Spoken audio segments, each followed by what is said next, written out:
Hi everyone, welcome back to my channel. For this video, I'm going to be reacting to another Miss Mojo video. This is top 10 dark truths about shows you love. I see Elmo up in here. I don't know what Elmo did. Sesame Street, what he do? Drive by on the street? I don't know, but I didn't expect to see Sesame Street in this video, but dang. But anyway, let's get into the video and please subscribe. Let me know what else I should react to in the comments below. Elmo was feeling very sad. Dang, 1969 and it's still going. Welcome to Miss Mojo, and today we're counting down our picks for beloved TV shows that had some less than savoury behind-the-scenes drama. Okay. Pretty sure I know what they're gonna say about Cosby Show. So I gotta get some black friends. Number 10, Mila Kunis's Real Age, That 70s Show. So have you talked to Hyde about the whole... I wasn't into this show. Never watched it. And why is everyone making such a big deal about it? It's like every time I walk into a room, people look at me funny. And didn't they have spin-offs like that 80s show and that 90s show? Yeah, but yeah, I never got into this show. What channel was that? I don't remember.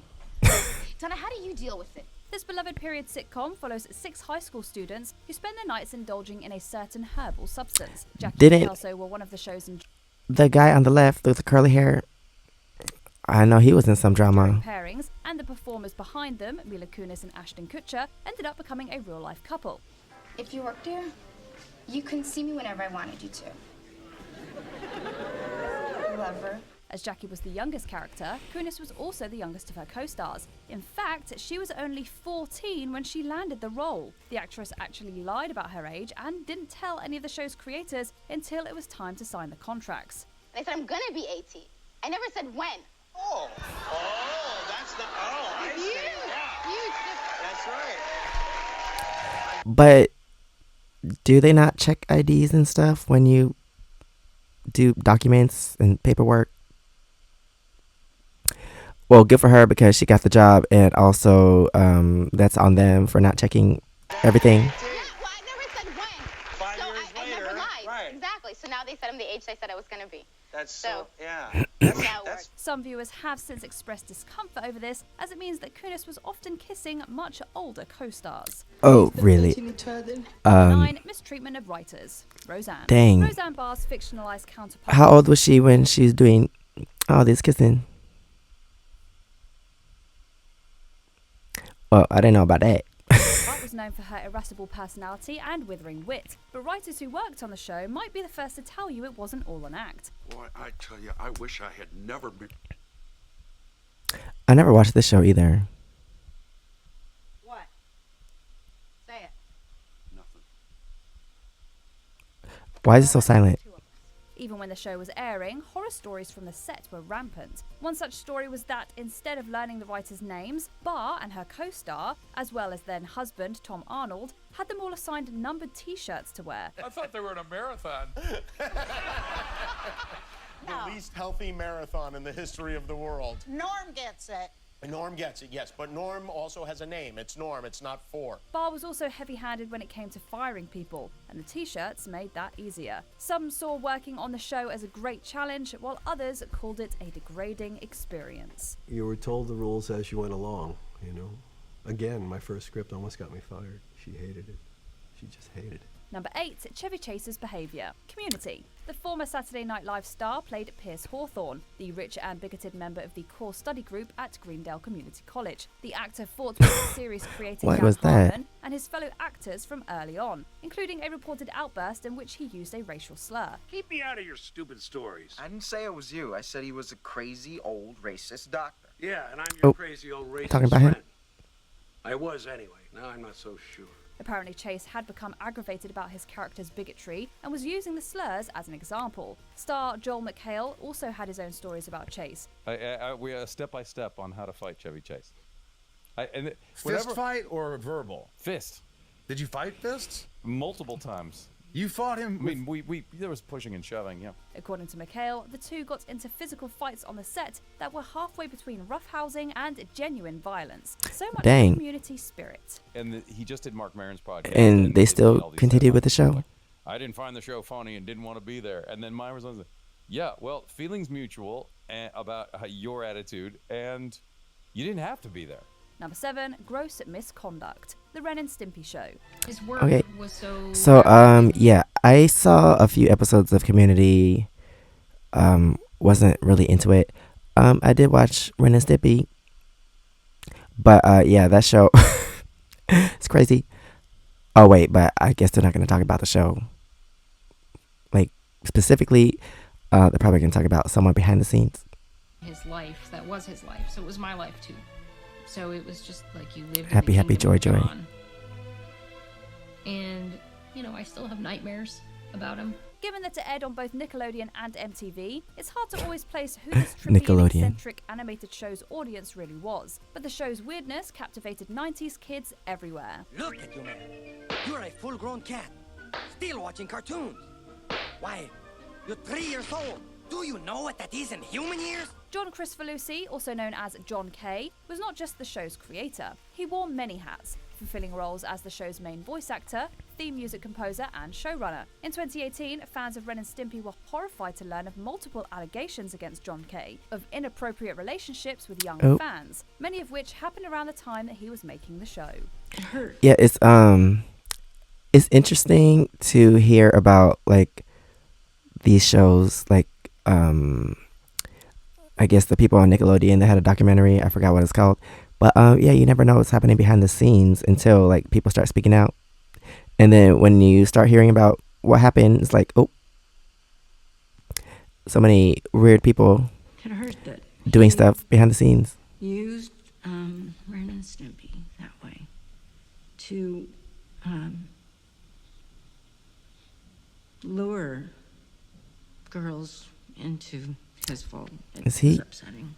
Number 6, in prison? harassment allegations ended the show. Martin. It's just been 3 days and I keep waiting on the phone to ring. And when it does, it'll just be Martin saying, oh, I was just playing. Now you come over here, you give me my sugar girl, and then you go run.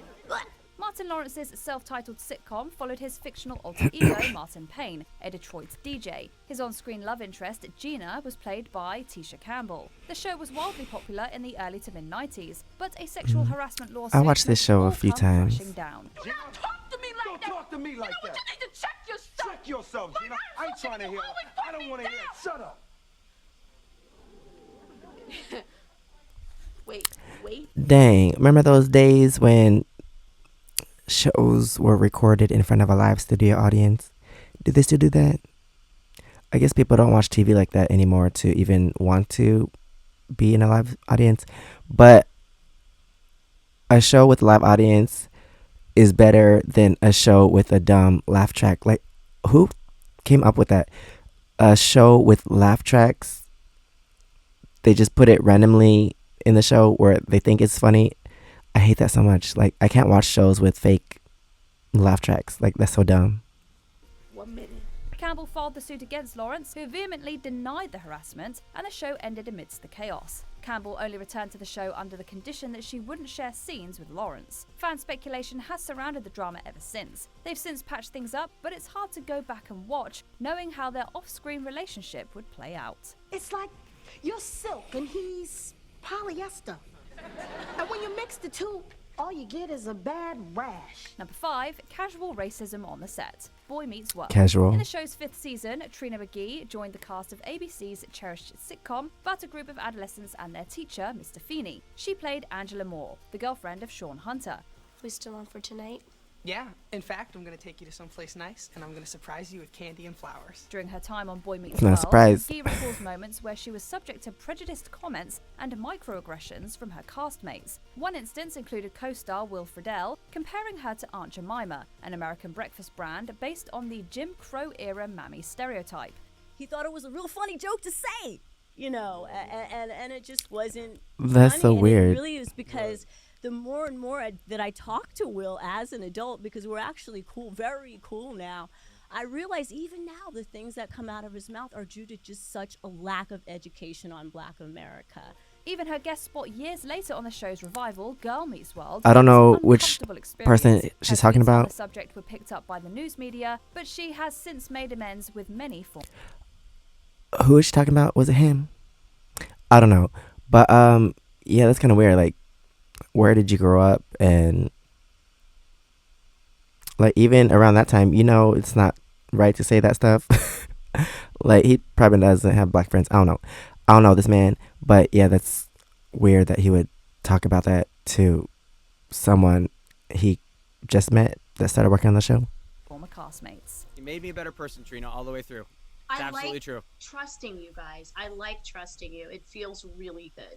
Number 4, Stephen Collins passed. Seventh Heaven. This WB series Oh, about a Seventh Protestant Heaven. minister and his wife raising Didn't a watch it. family and learning moral lessons along the way was sometimes criticised for a heavy-handed and preachy approach. Just know that there's always going to be somebody around to try to take your dignity, your self-esteem. Don't let them take your voice. Dang, she looks so young For there. 11 How old is she? seasons, actor Stephen Collins played Reverend Camden, the moral centre of Seventh Heaven. But in 2014, a recording of Collins' marriage counselling session made it to the news media, and in it, he confessed to several instances of sexual abuse. It was a combination of poor impulse control, arrogance, 25-year-old arrogance. In an instant, his image was shattered. He hasn't worked since, and even fans who watched Seventh Heaven, ironically, were never really able to view the show the same way. I should ground you, but you're already grounded. Just don't go to that part of town ever again. Okay. Number 3, the man behind Elmo. Oh. Sesame Street. What Elmo do? Elmo, you didn't laugh, but I tickled you. Yeah, I think I remember at some point they changed the Elmo guy, and the current one is the one that they changed to, but I don't remember the story, but maybe I'll find out if I press play. Now that I think about it, I think they did The switch Red Puppet the has been a actor. family favourite for years. Since his introduction in the 1980s, Sesame Street's Elmo has been one of the show's breakout stars. So to think that the man behind Elmo left the role due to a huge scandal is a pretty hard pill to swallow. Kevin has really dedicated his life to Sesame Street. Wait, was it him? He's Elmo. He is also Puppet Captain. I thought he was the new producer. He's also one. director. He's I also don't know. executive producer at Sesame Street. And he's essential to that show. Voice actor and puppeteer Kevin Clash resigned from the role in 2012 after several men came forward accusing him of an inappropriate relationship with them. Due to the statute of limitations being up on all of these alleged crimes, their cases Yeah, were I haven't heard dismissed. about Clash has this. since moved on to other puppeteering gigs, while Elmo has been voiced and puppeteered by Ryan Dillon since Clash vacated the role. I know that I was on a Oh, short list really? of people that Kevin wanted to make sure were seeing, but it wasn't necessarily. Because, the yeah, case I that knew this guy, the black guy. I knew he was Elmo. I thought he was Elmo still. I didn't know it was him now. no one was looking at Ryan to do this. Number 2, something's afoot at Nickelodeon. Oh, we all know about I said a lot of this. things, a lot of uncomfortable truths that are, I think, difficult things to say. Dang, if this is number The 2, more what's number uncomfortable 1? something was for me to put on the page, the more important it felt for me to put it on the page. In 2022, former iCarly star Jeanette McCurdy's explosive memoir detailed much of her traumatic years as a child actor at Nickelodeon. Next came the 2024 docuseries Quiet on Set, which blew the lid off what happened behind the scenes at the kid-friendly network. The set on all that was dysfunctional. You could just kind of get away with more. I remember him. Had circulated surrounding Dan Schneider's actions for a while before that. The showrunner and bigwig producer's alleged abuse of power behind the scenes was felt both by the performers and staff on shows like All That and The Amanda Show. But that was just the start of the parade of horrors some of the young actors endured at the network. It just got worse and worse and worse. And worse. And I was just trapped. Before we continue, be sure to subscribe to Okay, our subscribe, channel y'all. and ring the bell to get notified about our latest videos. You have the Support. option to be Okay, notified for I'm occasional gonna fast videos forward. or all of them. If you're on your phone, Okay. make sure you go Oh, The number Cosby 1. Show. Why are you drinking coffee? I see. I'm afraid to go back to sleep. And the funny thing is, Wendy Williams, she tried to call this out a long time ago, and she told the story about this on her show, and he tried to get her fired from the radio, but she knew everything. Dang, she's calling people out since the beginning, and he was one of them, but nobody listened. Had a bad dream. He was America's dad, Bill Cosby's character, the lovable Cliff Huxtable. But yeah, this is my show. I used to watch this all the time. I don't care what year it was. I watch reruns. I don't care. But I think my favorite season was the season with Raven Simone. And also the intro song for that season was the best. Patriarch of an affluent African-American family, something that was seldom seen on TV at the time. The wholesome illusion was torn apart when Cosby was accused of sexual assault by multiple women, spanning back decades. People did not want to believe our story. And I finally said, I can't live in fear for the rest of my life. Stand-up comedian Hannibal Buress jump-started renewed interest in old gossip when his name is Hannibal. Went viral. It wasn't long after that multiple victims came forward to share their stories. Cosby was later convicted, but that conviction was overturned in 2021 over questions of due process. However, as former Cosby Show actor Malcolm Jamal Warner says, it forever tarnished the legacy of the show. Of course it's been tarnished because they've taken it off the show. And whenever we talk about stereotypes... Yeah, I remember they took off the show from different networks at the time. I don't know if they put it back. But yeah, he messed up the whole show, messed up people's money, because if the show is not on TV, these other people that were on the show can't get their checks.